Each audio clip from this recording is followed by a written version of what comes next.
नमस्कार, मैं हूं आशीष चित्रांशी और आप देख रहे हैं द न्यूज लॉन्चर। बिहार में मतदान खत्म होते ही जब सबका ध्यान एग्जिट पोल्स की तरफ था, बिहार अफवाहों का अड्डा बना हुआ था। कोई बता रहा था कि नीतीश कुमार लालू यादव के पास जाने वाले हैं। कोई खबर दिखाने लगा कि नीतीश का मंत्री लालू यादव से आधी रात में फोन करके बात कर रहा है। उस वक्त बिहार में एक बड़ी राजनीतिक घटना हुई। बिहार में सबसे पुराना राजनीतिक परिवार, जो गिने चुने दो चार राजनीतिक परिवार होंगे, सबसे पुराने राजनीतिक परिवार, उसमें एक राजनीतिक परिवार के एक सीनियर लीडर ने इस्तीफा दे दिया। ये इस्तीफा स्लीपर सेल, जिस स्लीपर सेल की हम बार बार बात करते हैं, और जब जब हम स्लीपर सेल की बात करते हैं तो स्लीपर सेल को करंट लगता है, वो खींच जाते हैं, झुझला जाते हैं। लेकिन उसी स्लीपर सेल ने इतना परेशान किया कि उस स्लीपर सेल से तंग आकर के राहुल गांधी और कांग्रेस के सबसे वफादार सिपाहियों में से एक सिपाही ने इस्तीफा दे दिया है। इसे कांग्रेस माने ना माने, लेकिन हम इसे कांग्रेस के लिए झटका मानते हैं, इसलिए क्योंकि किसी नेता की आज की क्षमता क्या है, वो पॉपुलर है, बूढ़ा हो गया है, महत्वपूर्ण ये नहीं है। वो निष्ठा उसकी कैसी रही है, अतीत कैसा रहा है, महत्वपूर्ण ये है। भाऊ को लाइए, जरा मैं इस्तीफे की चिट्ठी पढ़ूंगा। स्वागत है भाऊ। इस्तीफे की चिट्ठी पढ़ेंगे हम। इस्तीफे की चिट्ठी पूरी पढ़ के सुनाऊंगा और फिर भाऊ का उस पर रिएक्शन होगा। इतना ही ये कार्यक्रम है। इस्तीफा देने वाले नेता हैं डॉक्टर शकील अहमद।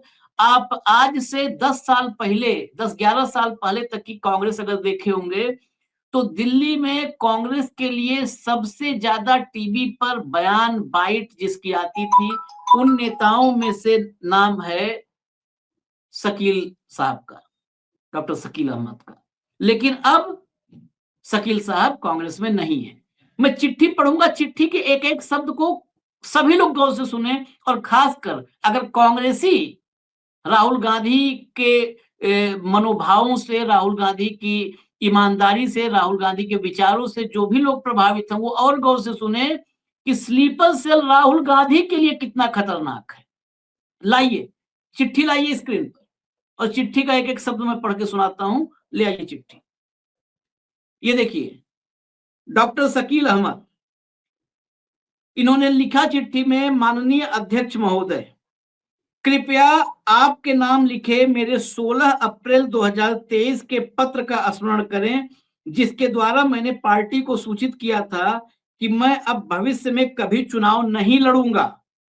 अभी हाल ही में मैंने यह घोषणा भी कर दिया था कि मेरे तीनों पुत्र कनाडा में रहते हैं और उनमें से किसी की भी राजनीति में शामिल होने में कोई रुचि नहीं है, इसलिए वह भी चुनाव नहीं लड़ेंगे।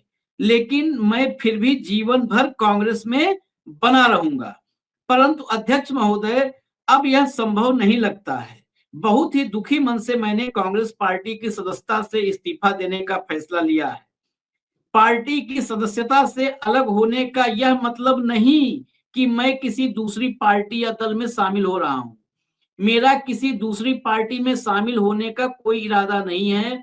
अपने पूर्वजों की तरह मुझे भी कांग्रेस की नीतियों और सिद्धांतों में अटूट विश्वास है और मैं जीवन भर कांग्रेस की नीतियों और सिद्धांतों का शुभचिंतक और समर्थक बना रहूंगा तथा मेरे जीवन का अंतिम वोट भी कांग्रेस के पक्ष में ही गिरेगा। आपकी जानकारी के लिए बता दूं कि मेरे दादा स्वर्गीय अहमद गफूर 1937 में कांग्रेस के विधायक चुने गए थे। 1948 में उनकी मृत्यु के बाद मेरे पिता शकूर अहमद 1952 से 1977 के बीच 5 बार कांग्रेस पार्टी के टिकट पर विधायक चुने गए और अलग अलग पदों पर रहे। 1981 में मेरे पिता के स्वर्गवास होने के बाद 1985 के बाद स्वयं मैं भी 5 बार कांग्रेस का विधायक और सांसद चुना जा चुका हूं। पार्टी की सदस्यता त्यागने का फैसला तो मैंने पहले ही कर लिया था, परंतु इसकी घोषणा आज मतदान समाप्त होने के बाद कर रहा हूं, क्योंकि मैं नहीं चाहता था कि मतदान से पहले कोई गलत संदेश जाए और मेरी वजह से पार्टी को 5 वोट का भी नुकसान हो, 5 वोट का भी मेरी वजह से नुकसान हो, इसलिए मैंने इस्तीफा नहीं दिया पहले से तय करने के बाद। अस्वस्थ रहने के कारण मैं प्रचार तो नहीं कर सका, मगर उम्मीद है कि इस बार कांग्रेस की सीटें भी बढ़ेंगी और हमारे गठबंधन की एक मजबूत सरकार बनेगी। अंत में एक बार फिर कहूंगा कि मेरा मतभेद वर्तमान में पार्टी की सत्ता में बैठे कुछ व्यक्तियों से हो सकता है, मगर पार्टी की नीतियों और सिद्धांतों पर मुझे अटूट विश्वास है। नीतियों सिद्धांतों पर अटूट विश्वास है। पार्टी की सत्ता में बैठे कुछ व्यक्तियों से मतभेद हो सकता है। कृपया मेरे इस पत्र को भारतीय राष्ट्रीय कांग्रेस पार्टी की प्राथमिक सदस्यता से इस्तीफा माना जाए। सादर, शकील अहमद, पूर्व अध्यक्ष बिहार प्रदेश कांग्रेस कमेटी। ये बिहार के अध्यक्ष भी रहे हैं और 1937 इनके दादा रहे विधायक, पिता रहे विधायक, ये रहे विधायक सांसद। भाऊ आपने तो जो है शकील अहमद को दिल्ली में मैं बहुत जानता बार हूँ, देखा बहुत हो, मैंने लीड से जानता। देखा हो। एक एक ऐसा समय था आशीष जी की कोई और मिले ना मिले, एआईसीसी में शकील भाई जरूर मिलते थे और बड़ा गर्मजोशी से मिलते थे। सवाल वो नहीं है, सवाल है कि 2014 के लहर में भी जो आदमी सांसद बन के आता है, 2012 और 2014 में सांसद रहे, ये वहां मंत्री भी रहे बिहार में, आज क्यों इस्तीफा दिया? इनको क्या चाहिए था? क्यों इस्तीफा दिया? इनको बेटी के लिए टिकट नहीं चाहिए था? इनके बेटे वैसे भी चुनाव में नहीं लड़ना, तो सब वेल सेटल्ड है बाहर। शकील भाई का ऐसा क्या डील टूट गया कि वो प्राथमिक सदस्यता से भी दूर हट रहे पार्टी के? क्या कारण? इसका कारण है ये स्लीपर सेल। होता है जब आप अपमानित करोगे पार्टी के नेताओं को, सीनियर नेताओं। आशीष जी, आप उत्तर प्रदेश से आते हैं। उत्तर प्रदेश में जब Priyanka Gandhi general secretary incharge थी, तो प्रियंका जी के चलते बहुत सारी आशाएं बैठी हुई थी पूरे सत्ता में, मतलब पूरे उत्तर प्रदेश के कांग्रेस में। लेकिन क्या हुआ, शायद प्रियंका जी को भी पता नहीं होगा, ये संदीप सिंह और गैंग इतना अपमानित करता था लोगों को, सीनियर लोगों को, कि सीनियर लोगों ने अपना आना छोड़ दिया, उन्होंने कांग्रेस का कहलवाना छोड़ दिया। बाद में आए हुए लोगों को बहुत जद्दोजहद करके हाथ पैर जोड़ के उनको वापस पार्टी के कार्यालय में आके, मतलब जो पार्टी का एक जमाने में प्रदेश अध्यक्ष रह चुका है यूपी का, वो खड़ा रहता था और संदीप सिंह उसको हड़काता। ये है, ये पार्टी में जिस दिन आ जाता है उस दिन पार्टी समाप्त हो जाती है। बुजुर्ग एक पार्टी की धरोहर होते हैं। आज क्यों अपमानित हुए हैं शकील? बार बार पूरे प्रोसेस में अपमानित हुए हैं। 3 पीढ़ियां कांग्रेस के साथ रहने के बाद भी यदि आप अपमानित होते हैं तो कौन, वो प्राइमरी मेंबरशिप से भी जा रहे हैं, उनको कुछ नहीं चाहिए, ना टिकट चाहिए, ना चुनाव लड़ना चाहते हैं, ना कोई पद चाहिए। लेकिन जब अपमानित करोगे उसको, और ये अपमानित तब होता है कि जो येलो वाला जैसे आदमी आप वहां भेजते हो, जिसको ना उसका हिस्ट्री पता, ना ज्योग्राफी पता उस प्रदेश का, ना प्रदेश के कौन सीनियर लोग हैं इनका पता, चंद दिल्ली के आकाओं के पैर दबा दबा के आप यहां आके बैठ जाते हैं। और इसका दोष मैं राहुल जी को देता हूं। मैं राहुल जी को दोष इसलिए देता हूं, चाहे कुछ लोगों को बुरा लगे, क्योंकि ये होता है उनके आंखों के सामने और चुप है। बिल्कुल, हाँ, ये बार बार होता है, चुप है। मैं आपको ऐसे परिवार के आदमी की कहानी सुनाता हूं। उस आदमी ने खुद मुझे, उसी, आज बिहार की बात हो गई, पटना में एक कार्यक्रम में हम साथ में थे, उन्होंने मुझे बताई, क्या नाम बताऊं उनका। वो परिवार से इतने जुड़े हुए हैं कि आज तक उन्होंने कभी एक एसएमएस किया और उनको बुलाया, बिना अपॉइंटमेंट के जाने वाले वो थे। लेकिन उन्होंने कहा कि मैं सांसद बन के पहली बार आया तो मुझे लगा कि अब मैं सांसद बन गया हूं, एक प्रोटोकॉल होना चाहिए। इसलिए राहुल गांधी के यहां कोई कौशल है, उसको फोन किया उन्होंने, मिलना चाहता हूं। उन्होंने कहा 15 दिन तक टाइम नहीं है अभी बॉस के पास, और हड़का दिया। फिर उन्होंने एसएमएस किया राहुल जी को, तो राहुल जी ने कॉल बैक किया कि आपको एसएमएस करने की क्या जरूरत है, part of a family, why? तो बोले मैं जाके मिल के आया। तभी कौशल बाहर मुझे है कर रहा था कि वो बॉस ने कहा था बिजी इस टाइप का। तो मैंने बोला आपको राहुल जी, आपने राहुल जी को बताया? बोले क्या अशोक जी क्या बताना, मैंने यही गलती करते हो आप लोग। ऐसे टाइम पे राहुल जी को बताना चाहिए, ये 15 दिन का टाइम दे रहा था मुझे, बताइए। कम से कम राहुल गांधी को मालूम होना चाहिए कि कौन उनके उनके मतलब ये लंगोट में सांप पालने जैसी स्थिति हो गई है, इतने स्लीपर सेल अंदर बैठे हुए हैं। पप्पू शब्द राहुल गांधी के लिए किसने इजाद किया था? ये बीजेपी का शब्द नहीं है आशीष जी, हाँ, ये कांग्रेस के बड़े नेता के घर पैदा हुआ ये शब्द है। जो आज क्या भी नाम लूं बहुत मैं? महत्वपूर्ण पद पे है, आज भी बहुत आज भी महत्वपूर्ण महत्वपूर्ण पद पद पे बैठे बैठे हुए हैं। हाँ, और ये लोग वहां पे ये बैठे हैं, तो मुझे कई बार दया भी आती है उस अकेले आदमी की, मेहनत कर रहा है, मेहनत कर रहा है, मेहनत कर रहा है, और क्या है मेहनत का फल? मैं अभी पालनपुर गया था, बनासकांठा में, गुजरात के। हाँ, बहुत कांग्रेसियों की व्यथा है, आज भी कांग्रेस लड़ने को तैयार है वहां पे। लेकिन कांग्रेस, अहमद भाई पटेल के तब से कांग्रेस स्लीपर सेल में तब्दील हो चुकी है बिहार की। इस बार राहुल जी ने जाके आह्वान किया, लेकिन जब अध्यक्ष बने तो वही अध्यक्ष बने जो बीजेपी के मंच पे थे कल परसों तक। तो जब बीजेपी ही अपॉइंट करवा रही है कांग्रेस के अध्यक्ष, तो फिर ओरिजिनल कांग्रेस ही कहां जाएगा? ये उसकी पीड़ा है, और ये पीड़ा मैं जान सकता हूं आशीष, ये पीड़ा मैं जान सकता हूं कि मेरे सामने एक उदाहरण है थोपटे साहब का। महाराष्ट्र के प्रदेश कांग्रेस के अध्यक्ष थे, शरद पवार ने पार्टी छोड़ दी थी, पुना के ऑफिस पे कब्जा हो गया था। प्रणब मुखर्जी ने थोपटे साहब को फोन किया, थोपटे जी वो पुना का ऑफिस अपना है। बोला साहब आपका आदेश है, डोंट वरी। बारामती के पास है, वो पूना जिले में राजनीति करते हैं।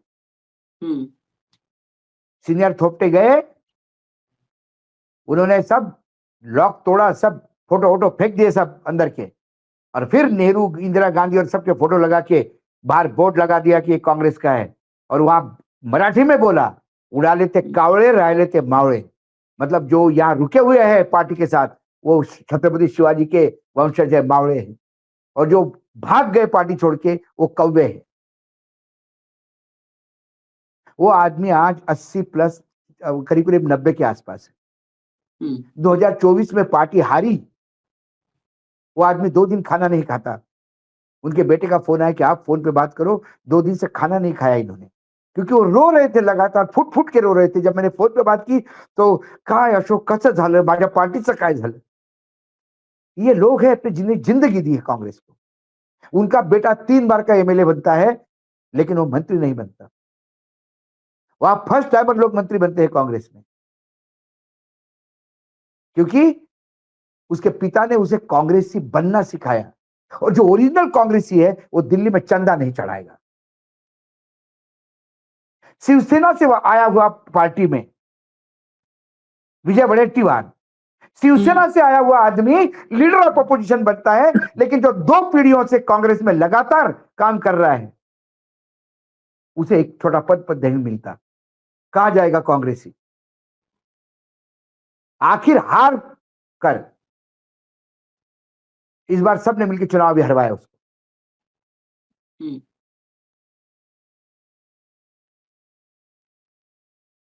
शरद पवार, यदि कल मैं गारंटी के साथ कहता हूं, यदि सुप्रिया सुळे वहां से लोकसभा जीती है तो उसमें थोपटे परिवार का बहुत बड़ा योगदान है। दिन रात लग के उन्होंने जितवा दिया, क्योंकि इंडिया गठबंधन को जितवाना था। संग्राम थोपटे उनके बेटे बीजेपी में गए, क्योंकि इतनी बेइज्जत हुए पार्टी में, इतनी बेइज्जत हुए। शकील जी की तो उम्र हो गई, तो शकील जी ने रिटायरमेंट ले ली, लेकिन जिसके पास राजनीतिक भविष्य है, क्या हुआ? और जिस दिन से वो बीजेपी में गए, कहीं एक नाम, कहीं एक स्टेटमेंट, कहीं चुपचाप घर में बैठे रहते हैं। मैंने फोन करके पूछा, संग्राम दादा कहां हो? घर ही बन। थोड़ा तब काम चलता रहता कॉन्स्टिट्यूंसी। लेकिन आज भी वो इस बात को डाइजेस्ट नहीं कर पा रहे कि उनको बीजेपी में जाना पड़ा। ये है, नाना पटोले बाहर से आता है, प्रदेश अध्यक्ष बनता है,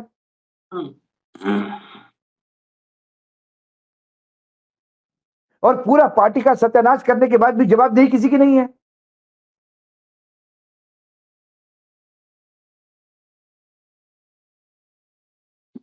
तो ये पार्टी, यदि आप सिर्फ यहां पे दिल्ली में आके महासचिवों को चढ़ावा चढ़ाओगे, उनकी बाकी सुविधा जो बाकी उनकी जो जरूरत है वो पूरी करोगे, और उस जरूरतें पूरी करने पे यदि आप पद लेके जाओगे, क्या हुआ हरियाणा में? हरियाणा में जब बनाया प्रदेश अध्यक्ष, क्या था वो? चार्जशीट शुरू होगी, करप्शन के चार्जेस झेलने वाला जिसका वीडियो है मार्केट में पैसे मांगते हुए, वो आदमी आपका अध्यक्ष हो गया, तो क्या करप्शन के खिलाफ बोलोगे आप? अरे वो छोड़िए, जब हरियाणा का आपने नाम ले लिया तो एक चीज और ऐड कर दूं, हरियाणा पर अभी जो हाइड्रोजन बम फोड़ा राहुल गांधी ने, कहाँ का था? हरियाणा का था। हरियाणा में कोई आपने आपने अभी कहीं भी खबर देखी या विजुअल देखे हो? वो छोड़ दीजिए, 3 आदमी खड़ा होकर के मोबाइल पर एक रिपोर्टर बुला करके मेरा फोटो बना के डाल दो, वो छोड़ दीजिए। आंदोलन होते हैं तो दिखता है। हाइड्रोजन बम हरियाणा पे फूटा, नया नया अध्यक्ष है। हरियाणा में कहीं सड़क पर दिखे कांग्रेसी? कहीं 1000, 2000, 20,000 दिखे? उससे ज्यादा तो भले कितना भी कह दें हम लोग, जीतू पटवारी और अजय राय, मुझे लगता है ये 2 सबसे अच्छे हैं। कम से कम कहीं भी उठा गाड़ी चले जाते हैं। अरे मैंने वही तो कहा, जिस जीतू को हम छिछोरा कहते थे, उसने ये क्वालिटी, ये तो 24 घंटे रास्ते पे रहता है वो। हाँ, मतलब आशीष जी, आप ताज्जुब करोगे, इंदौर में रहने वाला आदमी इंदौर से छिंदवाड़ा और छिंदवाड़ा से नागपुर बाय व्हीकल, बोला मैं जबलपुर में गया, मैंने फोन किया, बोले मैं नागपुर से आ रहा हूँ। मैंने नागपुर से कैसे आ रहे हो तुम जीतू भाई? बोला मैं नागपुर, वो जबलपुर गया था, वो सिरप पीने से बच्चे मर गए, फिर उसके बाद मैं आगे रूरल एरिया में गया, उधर छिंदवाड़ा में, उधर भी लोग मर गए। तो बोला नागपुर में किस लिए गए तुम? बोले छिंदवाड़ा के कुछ बच्चे नागपुर में एडमिट थे हॉस्पिटल में, तो मैं उनके पेरेंट्स को मिल के आया और गाड़ी से आ रहा हूं। अजय राय का इतना खौफ कर दिया उसने प्रदेश में कि प्रधानमंत्री बनारस जाते हैं अपने कॉन्स्टिट्यूंसी में, तो अजय राय को हाउस अरेस्ट लखनऊ में किया जाता है। ये खौफ होता है पार्टी का। करेगी। बाकी किसी एक जमाना था आशीष जी, किसी भी राज्य का प्रदेशाध्यक्ष इतना बड़ा होता था कि नाम जबान पे होता था। हाँ, आज ये चंद 2-3 नाम छोड़े आपने, मतलब जिसने अभी अपॉइंट किया वो यादव है, बस इतना ही कहा मैंने, अहिर है, उसका पूरा नाम भी नहीं मालूम। क्योंकि आप कहीं अखबार में नहीं दिखते, आप कहीं सोशल मीडिया पे नहीं दिखते। आप कहा क्या? हरियाणा में तो एक एक जिले, एक एक विधानसभा में कांग्रेसियों को सड़क पर होना चाहिए था कि भाई इतना बड़ा, सबसे बड़ा नेता, राहुल से बड़ा नेता कोई बता दे कांग्रेस में। मैंने पूरे पीरियड में भाई, राहुल गांधी लगातार बोल रहे थे, राहुल गांधी बोल रहे थे, अरे वो फरीदाबाद का एक हमारा एमएलए है, हमारा मतलब ये, मैं उसको हमारा इसलिए बोलता हूँ कि वो एक्टिव है, वो कभी बिना चप्पल पे पैर, बिना चप्पल के चलने का प्रण ले लेता है कि मेरे इसमें सैंक्शन नहीं होगा तो मैं चप्पल नहीं पहनूंगा, मैं बाल नहीं बनवाऊंगा। ऐसा कर करके उसने हंगामा कर करके कुछ तो किया अपने लिए, लेकिन उसको कभी पूछा नहीं जाएगा। आज पूरे फरीदाबाद का राजनीति एक महिला चला रही है कांग्रेस में, और दीपेंद्र हुड्डा से लेके तमाम लोग जाके नमस्ते करके आते हैं। ये कांग्रेस है। शकील की चिट्ठी, एक कितना सेंसिटिव इंसान है, उसने मतदान खत्म होने के बाद रिलीज की, ताकि मेरे वजह से एक पैसा, जिसको अपने बेटों को टिकट नहीं चाहिए, जिसको इतनी चिंता है कि मेरे इस्तीफे से भी एक वोट कम नहीं हो जाना चाहिए, वो किसी राजनीतिक पार्टी में नहीं जाता और बोलता है मरते दम तक आखिरी वोट मेरा कांग्रेस को ही रहेगा। लेकिन इसके बाद यदि मेंबरशिप पार्टी से भी जाना चाहता है तो कितना अपमानित हुआ होगा। ऐसे सैकड़ों कांग्रेसी रोज अपमानित होते हैं, रोज अपमानित होते हैं। दिग्विजय सिंह नहीं कैसे भी हो, एक नाम है। दिग्विजय सिंह को तो स्लीपर सेल नहीं कह सकते आप।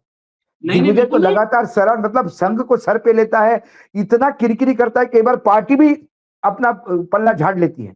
वो दिग्विजय, आशीष जी मानोगे नहीं आप, विश्वास नहीं होगा आपका, वो दिग्विजय इंदौर जाते हैं। इंदौर जाने के बाद उनको पता पड़ता है कि इंदौर के सराफा में एक मार्केट है, सराफा के पास में, उस मार्केट में, कपड़े के मार्केट में ये आदेश आता है कि कोई मुसलमान व्यक्ति को यहाँ नौकरी पे नहीं रखेगा।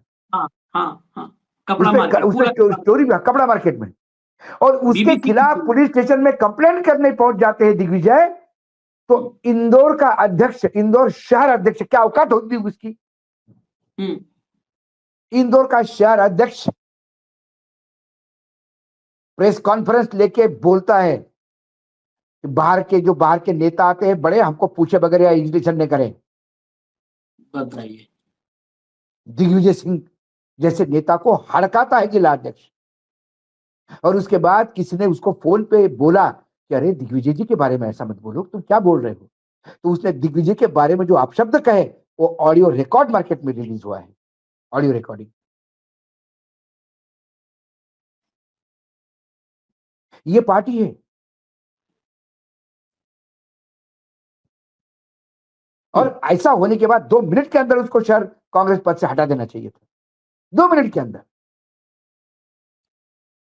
और लेकिन नहीं, बना हुआ है। दिग्विजय सिंह के बारे में हर नेता में 10 कमियां, हम लोग कमियां अच्छा ये सब करते हैं, 50 कमियां कोई गिना दे, लेकिन दिग्विजय सिंह मध्य प्रदेश कांग्रेस में वो आखिरी नेता थे, जीवित हैं, वो नहीं करो, मतलब आखिरी नेता थे, क्योंकि अब जब सारा अध्यक्ष गाली दे रहा है तो मैं तो यही कहूंगा कि नेता आखिरी थे, आखिरी नेता थे जो मध्य प्रदेश के सभी इलाकों में, चाहे वो मालवा निमाड़ हो, चाहे चंबल संभाग हो, हर इलाके का कार्यकर्ता 1 to 1 जिसको जानता, आखिरी नेता। और यदि कमलनाथ फिर मुख्यमंत्री बने थे, कमलनाथ मुख्यमंत्री बने थे, वो मात्र वो नर्मदा परिक्रमा थी जिसने पार्टी को जान फेंक दी। क्योंकि उस टाइम पे जो प्रदेश अध्यक्ष थे सुरेश पचौरी, वो तो अब बीजेपी में हो गए। हाँ, सुरेश पचौरी तो कभी भी, सुरेश पचौरी पर्ची काटने के अलावा और क्या किया, कौन सा सुरेश पचौरी वो था। अभी भी पेड़ के नीचे भाजपा ज्वाइन करने के बाद पेड़ के नीचे बैठ के सदस्यता अभियान चलवा रहे थे अकेले बैठ के। तो दिग्विजय सिंह तो अकेला, मुझे लगता है आखिरी नेता आप तो मध्य और प्रदेश। ये बात आश्चर्य की बात है कि ये बात ऊपर तक भी आई, दिल्ली तक पहुंची, लेकिन कोई एक्शन नहीं हुई। तो कल दिग्विजय भी कहे कि भाई मैं भी प्राइमरी मेंबरशिप से इस्तीफा देता हूं, तो क्या करोगे आप, कितना बेइज्जत करोगे किसी को।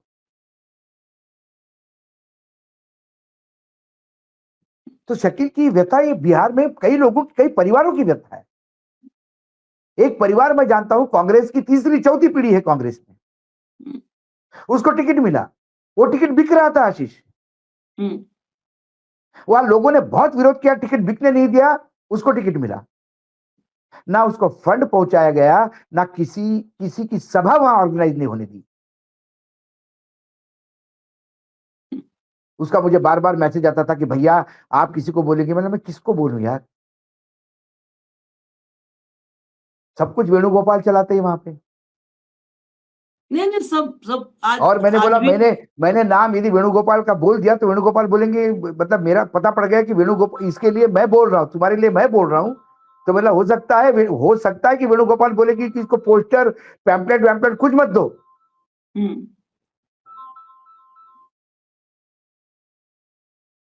नहीं चलिए, ये हाल है कांग्रेस के।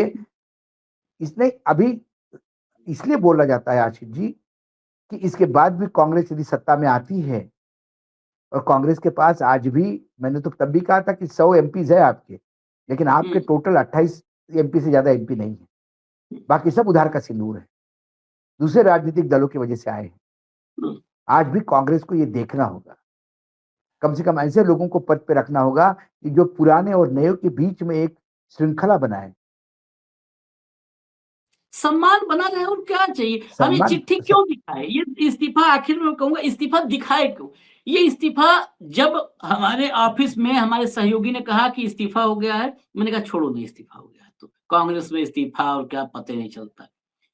मुझसे कहा कि एक बार इस्तीफा पढ़ तो लीजिए आप।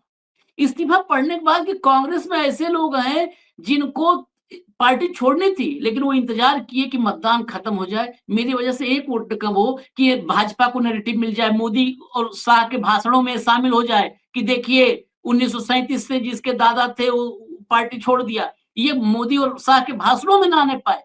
वो आदमी इस्तीफा मतदान खत्म होने के बाद पब्लिक किया और भेजा, ये बहुत बड़ी बात थी। इसलिए ऐसे लोगों को वो राजनीति में सक्रिय हों, राजनीति से संन्यास ले लें, लेकिन ऐसे लोगों की चिट्ठी है तो हम तो दिखाएंगे, खुश रहे वेणुगोपाल या जो मन करे करे।